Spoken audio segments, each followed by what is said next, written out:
Tekken 7 was an incredible game. It brought the Tekken series to new heights, and paved the way for some of the greatest moments, not only in the Tekken community, but in the FGC as a whole. Through this game's competitive life, various characters rose and fell on the tier list, but only a handful of them would go on to change the game forever, and truly cement themselves into the history books as the most defining broken top tiers of Tekken 7.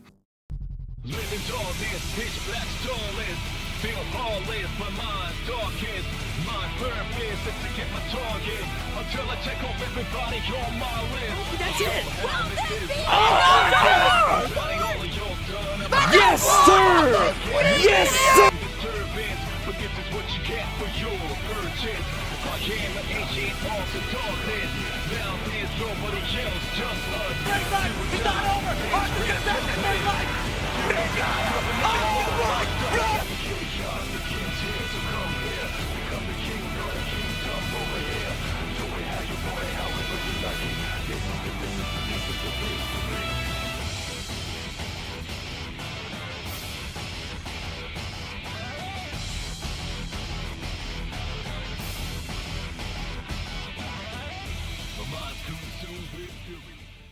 Join me as I do a deep dive on 7 characters who I believe best define Tekken 7's life. These characters will range from early game top tiers, mid game, and of course the incredibly dominant late game top tiers. Without further ado, let's get into it. New challenger, Devil Jin. Tekken 7 was honestly the last time Devil Jin was his true self. Prior to the very end of Tekken 7, and of course Tekken 8, Devil Jin was consistently top tier, and was pretty much always the best Mishima since his addition in Tekken 5. Devil Jin was an absolute monster in Tekken 7. Back then, he was the true all-around Mishima, having incredible poking.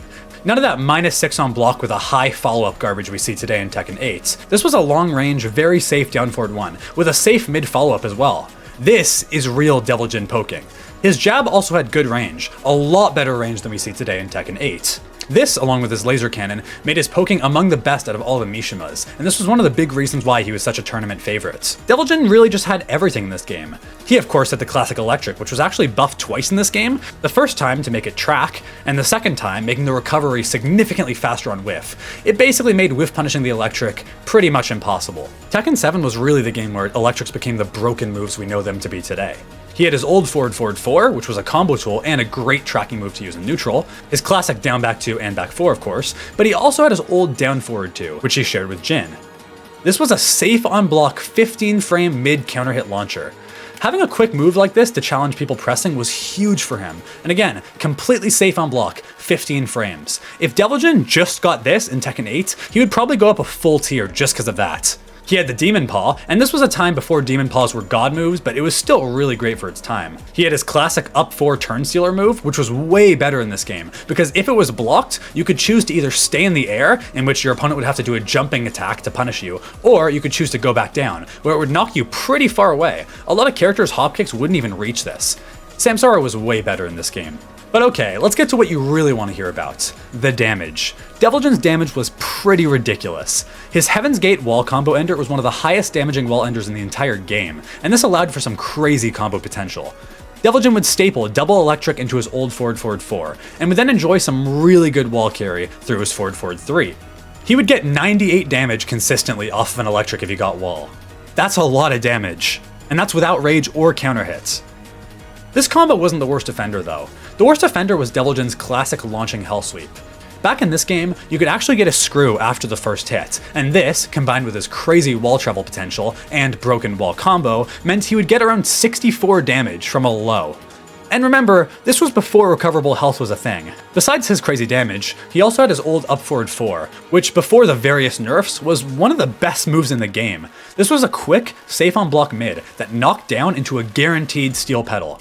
The steel pedal would then flip the opponent with their head facing away, and if you know Tekken, you know this is an absolutely horrible position to be in. Devil Jin was basically allowed to keep looping this for as long as he wanted. He'd walk up forward 4, steel pedal, run up, and then you'd have to get up in front of him with your back turned and take another 50-50.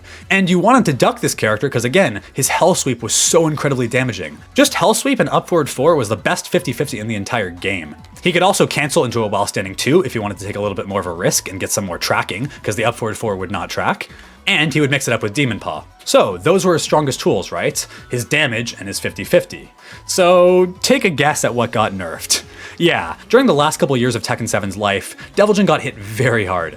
His back 2-1 combo ender lost all of its damage, essentially becoming useless, and his up forward 4 was nerfed multiple times. The first nerf removed the guaranteed steel pedal, but the move was still very good for Oki, and the second nerf completely removed the knockdown effect entirely, meaning he'd have to rely on Demon Paw or a wave dash cancel while standing 2 for his 50-50.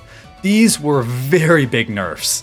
It's really funny because Devil Jin's thing for the vast majority of Tekken 7's lifetime was of course his damage and 50-50.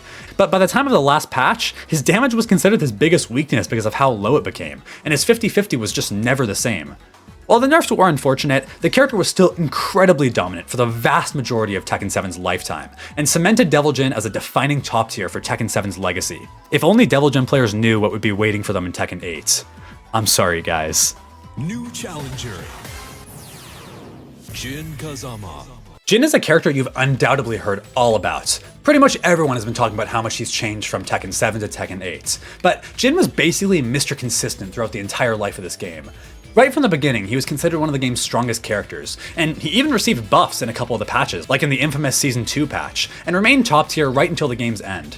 Jin was a very different character compared to his Tekken 8 counterparts. In Tekken 7, he was an ultra difficult specialist character who had some amazing tools, but really had to work hard to use these tools and understand the full character.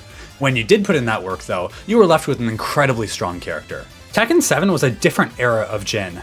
This was before he was doing anime flips, using the wing and all the Devil Jin stuff, before his eyes would glow red while he rushes you down, and of course, it was before all of these monstrosities. He was the Tekken karate character, and he felt way more grounded in his general approach and gameplay.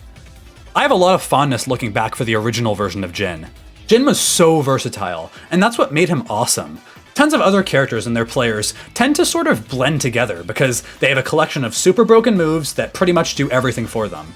There's really only one optimal way to play a lot of characters, but Jin?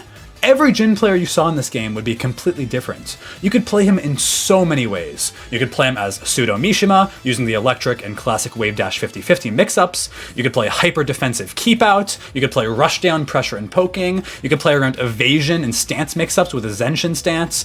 You were free to play him in whatever way you wanted, and that's the main reason we saw such an immense player and skill expression on this character. In Tekken 7, his range and general Oki were considered to be his biggest weaknesses, having a very stubby jab and down forward 1, along with other key moves lacking a bit of range, like his standing 4, his forward 3, and his hell sweep. But he made up for this in many other ways. His forward 4 had more range in this game than it did previously, but the trade-off was that it was incredibly difficult to combo off of. You couldn't just run up and pick them up for a combo. You had to either practice the incredibly difficult run up crouch dash cancel while standing 4, or learn how to Zen cancel, another technical mechanic which allowed him to extend combos, make strings where he would normally be forced to go into Zen and risk punishment safer, and way more. Hopefully you're starting to see now why he was so much more difficult back in Tekken 7. There's even more stuff I didn't mention. His regular wind hook fist didn't launch, his almighty 2-1-4 didn't knock down on counter hits, and his lows were definitely more lacking than they are today. This was long before the days of his now infamous Tekken 8 down 2. It might seem like I'm being very negative about this character, but keep in mind, I'm comparing him in the context of Tekken 8 Jin, and the top tiers in Tekken 8 would absolutely demolish the best top tiers in Tekken 7. Characters are just way stronger these days. But even despite having so many downsides compared to what Jin is today in Tekken 8, he was still an absolute monster. With Jin, you got an all-around character, probably the most all-around character, who could pretty much do anything, and he had a very unique strength which no other character in the game had at the time. This is, of course, his parry. Jin's parry was pretty easily the best parry in the game. It was so broken because it had almost zero recovery time, meaning if you tried to use the parry in the middle of a string, or any time and didn't successfully absorb an attack, you'd be able to block almost instantly, meaning that it had an incredible reward potential, giving you different punishes depending on how laggy the move you parried was, and almost no risk. This parry alone was enough to make him crazy strong in a competitive environment. He had the same down forward 2 as Devil Jin, being a completely safe 15-frame counter hit launcher, making his up-close game way better. His lows were definitely more limited back then, but they were not bad by any means. His down back 4 was actually a lot better, giving a full knockdown on counter hit into a guaranteed down 2, doing like 40 damage. Down 4 was just as good as it's always been, and again, the hell sweep is a full launcher.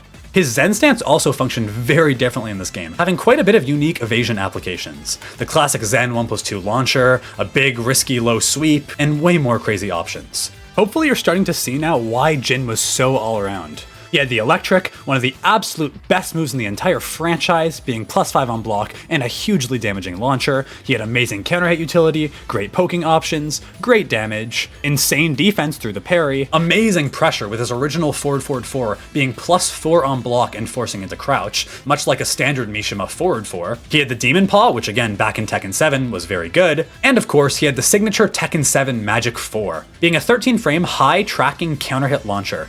This move was a core part of his kits.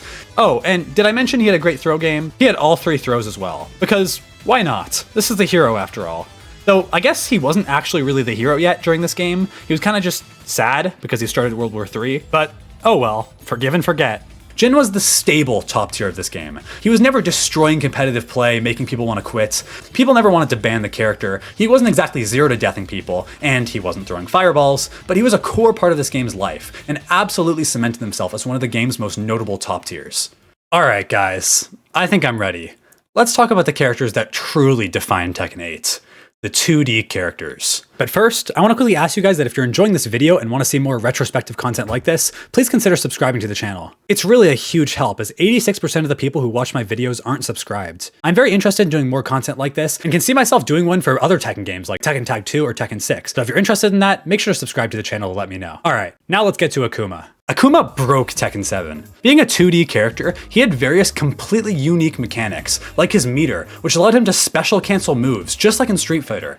This was something we had never seen before in the Tekken series. And of course, they gave him not only his signature specials, but his signature EX moves as well. He had Hadouken, an air Hadouken, especially significant in a game where characters can't jump. Because remember, Tekken's core identity was always that it was the one fighting game where you don't jump around like a madman, and also didn't have any projectiles. Akuma broke all of this. He can jump just like Street Fighter, adding a whole new dimension to Tekken, and again, because jumping wasn't a part of core Tekken, no characters in Tekken had anti-airs. It was basically impossible to punish the 2D characters for jumping, besides sidestepping, so they would just jump over all of your attacks and kill you. Tons of his other iconic supers were here. He had the classic Shoryuken, being a great panic get off me tool, with his EX one having frame 1 invincibility, just like in Street Fighter. Pretty ridiculous to give that to a Tekken character, but that's Akuma. He could use his Demon Flip to cancel and get more mix-ups.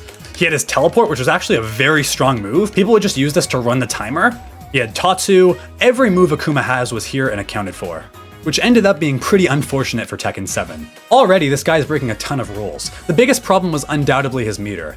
As Akuma hit you and got hit, he'd build up this super meter, which could have a maximum of 2 charges. Naturally, just like in the Street Fighter series, he could use this meter to get specials, but that wasn't why it was good. It was good because of the attack canceling. He could cancel almost any of his standard moves into whatever special he wanted. He could make things more safe by ending them with a Hadouken, he could go into a Shoryu to catch you pressing, but the real standoff here was canceling his normals into OD Tatsu. For some reason, OD Tatsu was a full launcher in this game, meaning that he would be able to do combos, insanely damaging combos mind you, off of a 10-frame jab.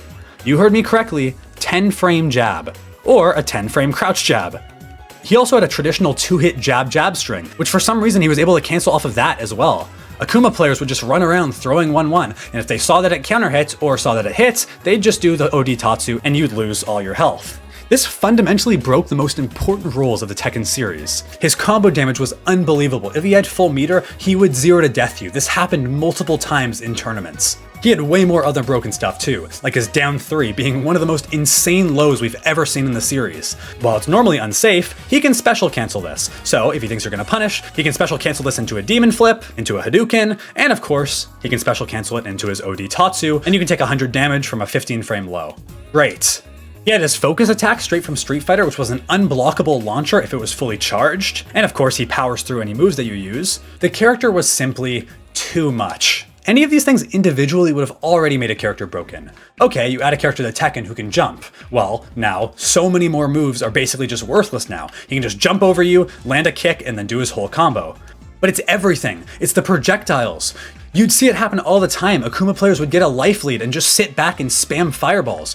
What do you do against that as a Tekken character? How do you deal with ODDP, a 1-frame reversal? How do you deal with losing 100 damage every time he simply jabbed you? This character fundamentally broke Tekken, and many people say he's the most overpowered Tekken character we've ever seen. It's kind of hard to disagree with them. Now, he did have some limits. He was a very difficult character for most of the game. They did simplify him a little, but he still remained a difficult character to pick up and play well. And he was very reliant on meter. Without meter, you weren't really doing anything on this guy. But it didn't matter because he was just so overblown when he did have meter. Akuma was ridiculous, and if he does return in Tekken 8, they're gonna have to seriously rethink how he works. No more of these awful 2D mechanics.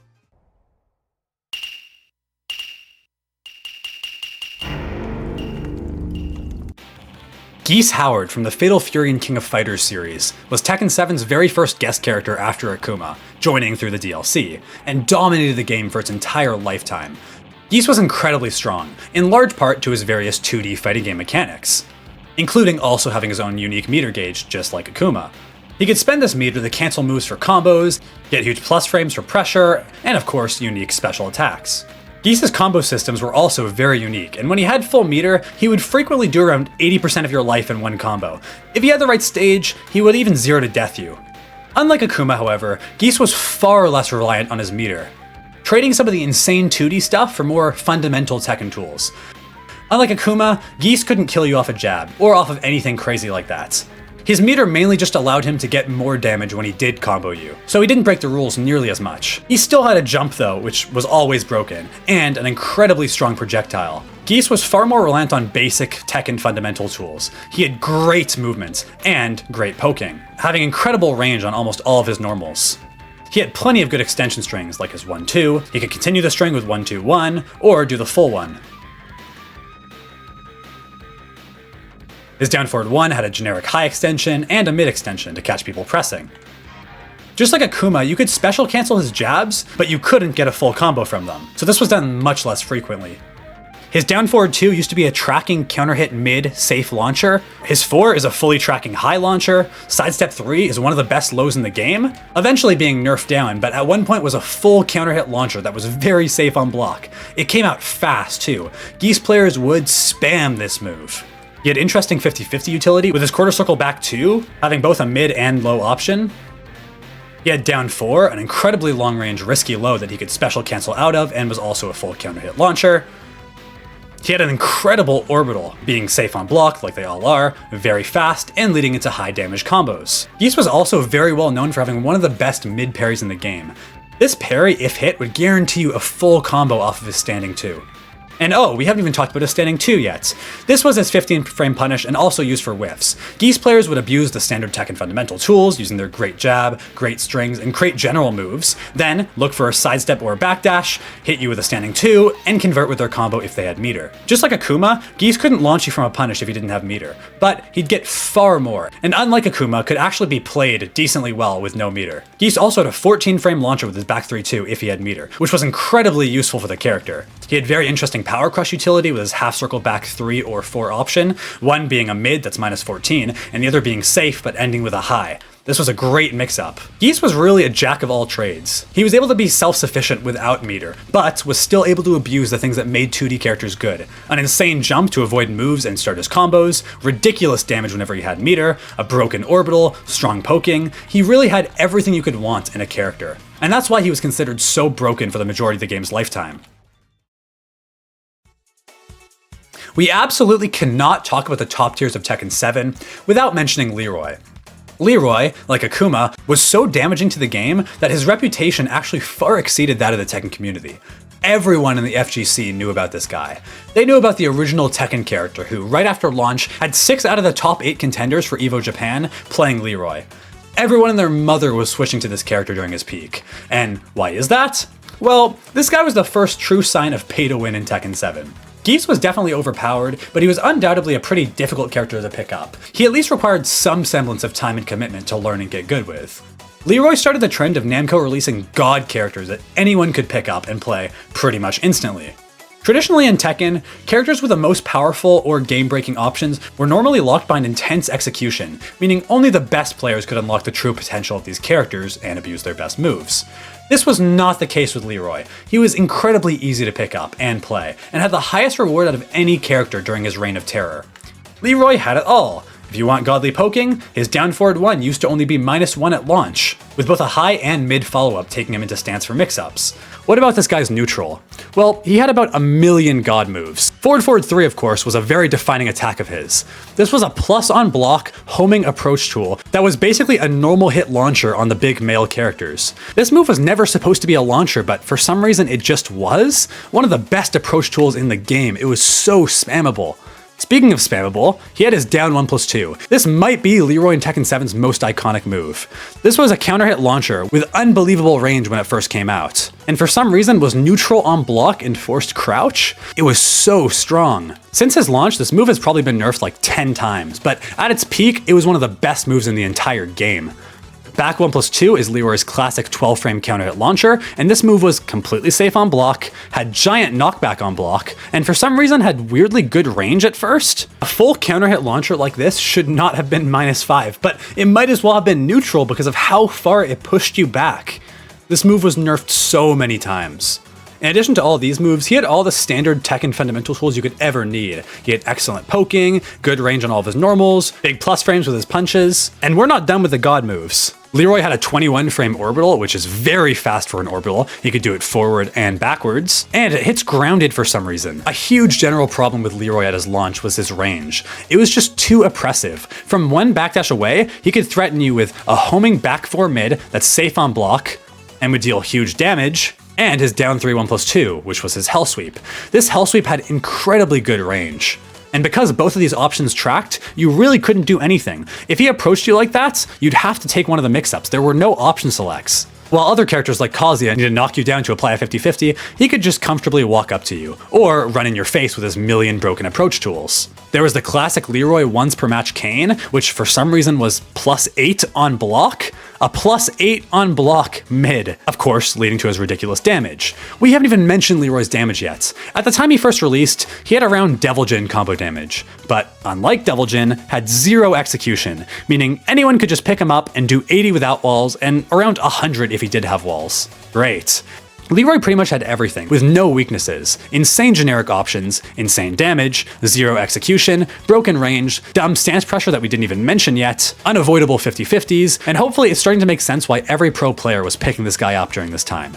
You'd really be stupid not to. Leroy ended up being easily the most nerfed character in the entire game, with pretty much every single thing I mentioned here getting nerfed in some way or another in the coming years. And even after all that, he remained a strong character. Leroy set a really bad precedent for Tekken 7 being a pay-to-win DLC cheap game. And let's just say it didn't exactly end there. It got worse. Much worse. I think it's safe to say Bandai Namco did not learn their lesson with Leroy, because only a few months later, they released Fuckum Rum, and this guy was just laughable at launch. Every single issue Leroy had, he had as well. Incredibly easy to play, was way too all-around having basically no weakness, stupidly strong damage, and perfect neutral tools with no counterplay. It just left people feeling disappointed, like what are they doing? It got so bad that a few months after his release, Arslan Ash, the best Tekken player in the world, claimed that the character had actually been banned from almost every Tekken 7 tournament in Pakistan. Just like his partner in crime Leroy, this guy was pretty much nerfed in every single patch after his multiple-year stretch of dominating the game. But unlike Leroy, actually ended Tekken 7 as a low tier, he was hit very hard over the years. But what made him so broken? What made him so broken that Pakistan was willing to ban the character entirely? First off, his biggest thing was his range. Because of how huge he was, he had incredibly long limbs. He had access to the longest reaching normals in the entire game, usually able to hit you from around 3 to 4 backdashes away in most cases. Oh, and speaking of backdash, he had the best sidestep and backdash out of any character in the game at the time. So he has the best movement and the best range. Sounds like a really balanced pairing. It's funny because this character actually went from having the best sidestep in the game to the worst after his 10 billion nerfs, but I'm getting ahead of myself here. His poking was just unmatched. His down forward 1, while being 14 frames, 1 frame slower than the generic one, had the longest range out of any down forward 1 we'd ever seen. The move was only -3 on block, just like most standard down forward ones, but had tons of broken follow-ups, which forced your opponent to take a guess every time they blocked this. If you were willing to take some risk, you could cancel into a Hell Sweep. You could cancel into insanely plus on block highs, into power mids, into counter hits. It just had everything. And again, note the range. This was one of the best down forward ones in the entire game. Especially considering, again, how strong his movement was on this character. No character should have range like this. This is a game where poking was the most important it had ever been, and unfortunately, this guy's poking is just getting started. He had a 1-1 string, which was a completely safe high mid that knocked down on counter hit for a 50 damage follow-up. Are you starting to see a pattern here? If you thought that was bad, well, it gets a lot worse. At launch, his neutral 3 was essentially a full screen down forward 1 poking tool. Unbelievable range on this move, being a 13 frame, safe on block poke that gave +5 on hit. This move was so important to his game plan, as it had various follow-ups that would give him ludicrously broken frames and pressure, like his 3-4-4. He had a guard break option for some reason, and of course had plenty of safe moves to keep you guessing. A lot of these follow-ups were high, so people naturally wanted to duck him after getting hit by the neutral 3, because, oh, we can just launch him. Well, he had a mid follow-up that, initially before getting nerfed, would knock down on normal hit for a guaranteed 50 damage follow-up. And remember, this is all from a 13 frame full screen poke. This is supposed to be for poking. Imagine if Jin or whatever other character's down forward 1 was a full screen kick that was safe on block, had like 10 super plus high follow-ups to make your opponent scared, and when they decided to duck, had a mid that gave 50 damage. Just imagine if any down forward 1 mid string gave 50 damage. Like, what were we doing here? He had a stupidly overpowered launcher in his back forward 4, being +6 on block. And oh, did I mention his damage yet? This is a DLC character, so you know he's gonna kill you. He had the best damage in the game at launch, consistently getting over 100 damage from any of his counter hit launchers. This got worse when you realized his Rage Drive served as a wall combo finisher, adding around 30 damage to his combos. So if you had Rage, you'd get 130 damage from pretty much any one of his safe counter hit launchers. And I'm not done with talking about his broken neutral moves. The guy had back 3, which was a 16 frame, fully homing high pressure tool, which was a full counter hit launcher, basically preventing you from ever wanting to sidestep him. Oh, and speaking of counter hits, his 3+4, very similar to Brian's. Full counter hit launcher, if you get hit by this, you die. It was also completely safe on block, unlike Brian's 3+4. He had a while running 3 that was +9 on block to approach. +9. I hope you're seeing a theme here. Everything is plus on block. He had some of the most ridiculous pressure and plus frames in the series history. You never wanted to press against this character. But blocking didn't work either, because his back 2-1 was a full guard break that wall splatted. Very fun to deal with. His 10 frame punish as 1-4 initially gave +16 on hit, so if you got a 10 frame punish, you would be +16 in their face. I don't need to tell you guys how insane that is. And it would also wall splat for around 60 damage at the wall. His down forward 3 was his main poking low, with pretty crazy damage and only being -12 in the initial patch until getting nerfed. He also had his down back 4, which was a very strong long range low. He had other weird stuff too, like his down forward 1+2 command throw was bugged for some reason, almost like Victor's initial throw in Tekken 8. It only had a 14 frame throw break window, 6 frames less than the normal throws, making it not reactable. Oh yeah, and if you needed anything else, it wall splat, because why not? With Fuckum Rum, people really started to turn on Bandai Namco. People were rightfully mad. I mean, what were they thinking with this character? People had already complained so much about Leroy, and here they go doing it again, arguably an even better character. It was just not fun. The trend of broken, easy DLC characters was not a highlight in Tekken's history. It's really unfortunate because this is such a cool character design, but his legacy, along with Leroy's to a lesser extent, is always going to be stained because of how terribly designed they were for Tekken 7. Oh well, I hope to see him back in Tekken 8. He's a really cool looking character.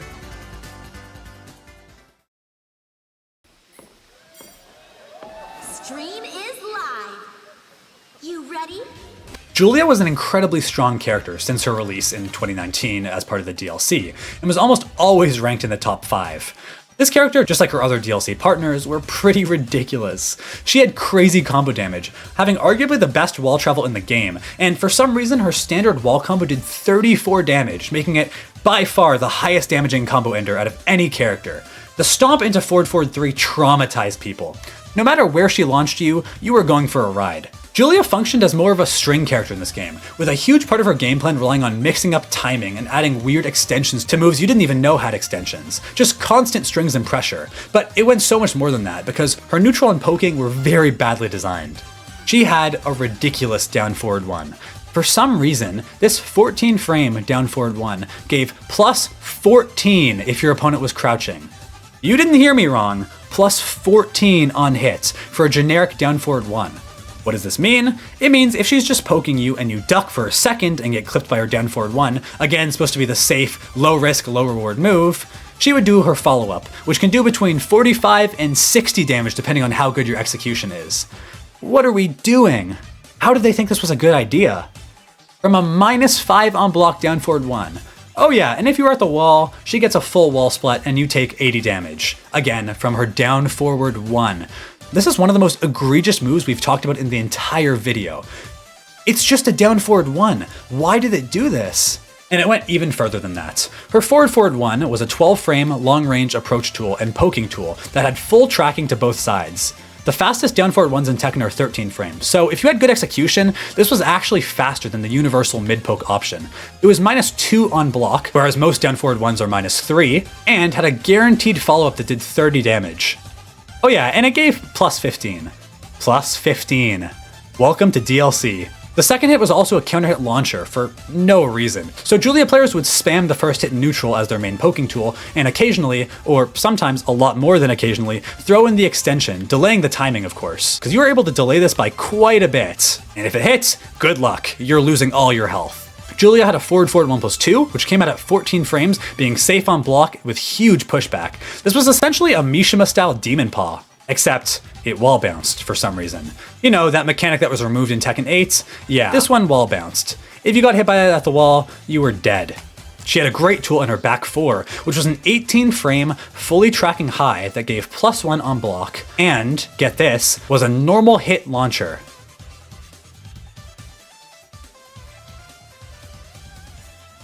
So, if you even thought about sidestepping her, you'd get launched. And again, +1 on block. Why on earth did this move need to be plus on block? If this move became -8 and you completely lost your turn, it would still be broken. I sure wish I had a plus on block homing launcher. What an incredible move. She had an 11-frame magic 4 for some reason. Yes, 11 frames. 1 frame slower than a jab, she could launch you. This was balanced around it being -12 on block, so people could punish, but for some reason she was able to add weird follow-ups that made you have to guess on block just to get your little 12-frame punish.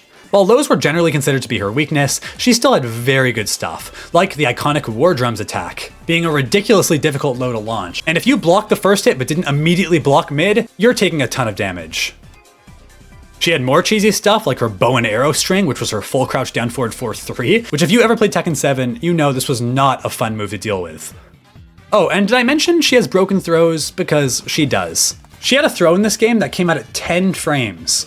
10 frames, basically equivalent to the blue spark giant swing on King in Tekken 8. A 10-frame grab is super significant for a bunch of reasons. First off, the move we talked about earlier, the back 4 homing launcher, is +1 on block, meaning the grab is uninterruptible after you block this move.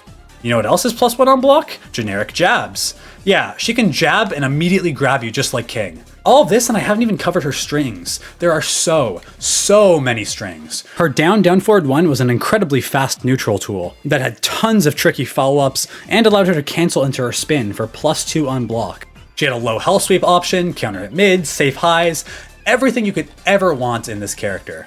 She had even more broken strings like her 111, which was a 10-frame Twitch confirmable string, so you'd see the first 2 connect, and then you use the final one, and oh look, it wall splats and you die. Julia was absolutely ridiculous. Looking back from the perspective of Tekken 8, I can't believe they allowed some of this stuff to be in the game. And there's plenty more characters I didn't even mention yet. There's Feng Wei, another consistent god, who seemed to become stronger and stronger as the game's lifetime progressed, basically just having everything you could ever want in a tournament character. Zafina, Arslan Ash's main pick for a large portion of the game, going from being pretty horrible to one of the best characters in the game, combining a huge variety of weird gimmicks and also insanely strong fundamental tools. Paul, who at the very beginning of the game was running around doing death combos just like Akuma, Kunimitsu, Claudio, Lydia, who was extremely broken for one season before being nerfed down to the ground. And how could I forget the late game top tier who no one ever expected in Katarina, going from the very bottom to pretty close to the top of the tier list according to many players. There's plenty more to talk about when it comes to the broken top tiers of Tekken 8, but I feel like the characters I mentioned here are the ones who more or less defined this game during its lifetime. I'm definitely interested in making a part 2, going over all the other top tiers throughout this game's lifetime that I missed. And I'm also interested in making this a series. I'd love to do one on Tekken Tag 2 or Tekken 6, and for other older Tekken games. So if you'd be interested in that, please consider subscribing to the channel, and let me know in the comments. I want to give a big thanks to everyone who made it this far in the video. I really appreciate you guys watching. Special thanks, as always, to my YouTube members. I really couldn't do this without you. A reminder that you can join my YouTube member for as low as $3.50 a month to get access to exclusive videos, best of 5 sets with me, a shout out at the end of each video like this, a custom role on my Discord server, custom emotes, and way more. Consider checking it out if you want to support me. Thanks again for watching, and I'll see you guys in the next one. Take it easy.